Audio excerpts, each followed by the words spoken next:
Hello students, welcome to another session. In this session, we'll be discussing about one of the important as well as an interesting topic in your grade 12 portion. And this topic is very important with respect to your CBSE board exams and all other competitive exams like JEE Mains, JEE Advanced, BITSAT and your CET exams. So first let us try to learn the basic concepts and let's master it, and after that let us work out some problems so that you remember the concepts better, and then let us try to work all different important questions as well as the repeated questions in your different competitive exams. So let's get started.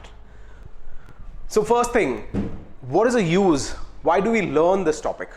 So whenever we are representing a number, like you know how to find the square roots, you know how to find the cube roots. Suppose you get a number and when you calculate, you are supposed to take the square root of 64 minus 64.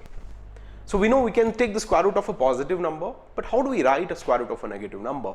Because when we get in a huge calculations, when you're doing a calculation, you can't leave it like that. It has to be represented some way. Then arises the use of iota.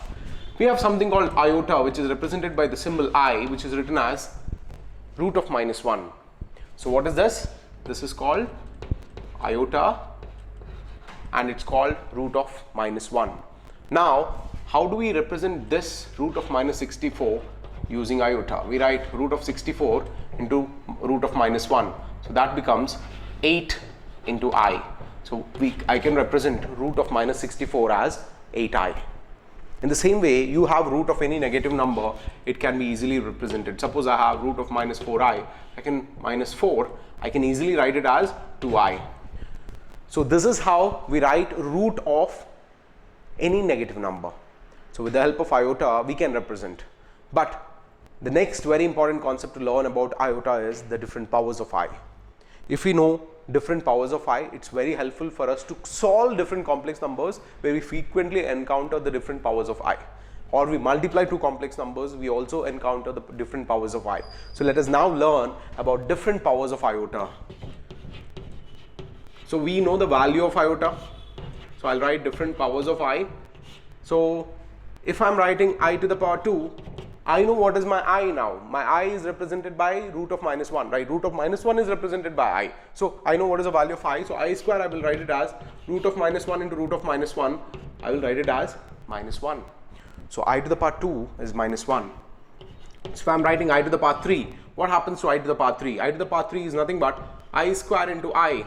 Now I got the value of I square, it's minus 1, which is multiplied by I will get it as minus I. In the same way, you get I to the power 4, we write it as I square into I square, which becomes minus 1 into minus 1, which becomes 1. In the same way, we write I to the power 5, which will become I to the power 3 into I to the power 2. Or you can also write it as I to the power 4 into I to the power 1. Anyways, so I to the power 4 is 1 into I becomes I. You can notice, children, I square took the value of minus 1. I cube value was minus I to the power 4 value was 1. Now I to the power 5, we write it as I to the power 4 into I. Now, where it is repeating, you can notice that I to the power 5 takes the value of I again. So I to the power 6 will take the value of I to the power 2. I to the power 7 will take the value of I to the power 3. I to the power 8 will take the value of I to the power 4. So this keeps on recurring. So this is the logic here. If you know the powers of I from I to the power 1 to I to the power 4, you can easily calculate any higher powers of I. Even you get I to the power of 1200, that can be calculated easily, because you know I to the power 1200 can be written as I to the power 4 whole to the power 300. So that value is 1. So in this way, you can calculate any higher power of I. So let's see the different powers of I again. That is I to the power 6. I told you I to the power 6 is I to the power 4 into I square. So that again takes the value of minus 1. I to the power 7 will be written as I to the power 4 into I to the power 3. That takes the value of I to the power 3, which is minus I. And I to the power 8 is again written as I to the power 4 into I to the power 4. So that will give you 1. So you can notice here the different powers of I. So once we know the different powers of I, now let us pitch in into our concept, which is a complex number. Let us see what is a complex number, how it is represented, and what is the real part of the complex number and what is the complex part of the complex number. So pay attention, concentrate here. When I'm telling you a complex number, the complex number contains a real part as well as the imaginary part. So it is represented by letter Z or Z. So I will write a complex number as a plus ib. What is my a here? My a here is the real part of the complex number, real value. So this is called the real part of the complex number, where your b is called as the imaginary part of the complex number. What is this? The imaginary part of the complex number. So we got now real part and imaginary part. How it is represented in questions, they might not ask you real part directly. They might ask you like this, right? Re of z. What is this? This is a, right? Img, that is the imaginary part of z. What is this? This is b. So now we understood what is real part. Now we understood what is imaginary part. Now let us see why this is represented by z. Now the condition here for a and b is a and b both should be real values. It should be real numbers, correct? Only I is multiplied to b, so b is called the imaginary part. A is a constant which is a real value there, so a is called the real part. So you're understanding a and b should be the real values. It cannot be imaginary. A and b cannot be a imaginary number. A and b cannot be a with respect like something with I.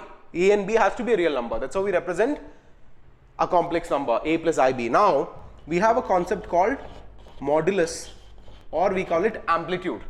Amplitude of a complex number, or we call modulus of a complex number. What is modulus? It's represented by mod z. This is nothing but root of a square plus b square. So when you write root of a square plus b square, that is a modulus or amplitude of a complex number. It is very important to know the amplitude. So we have learned different powers of I.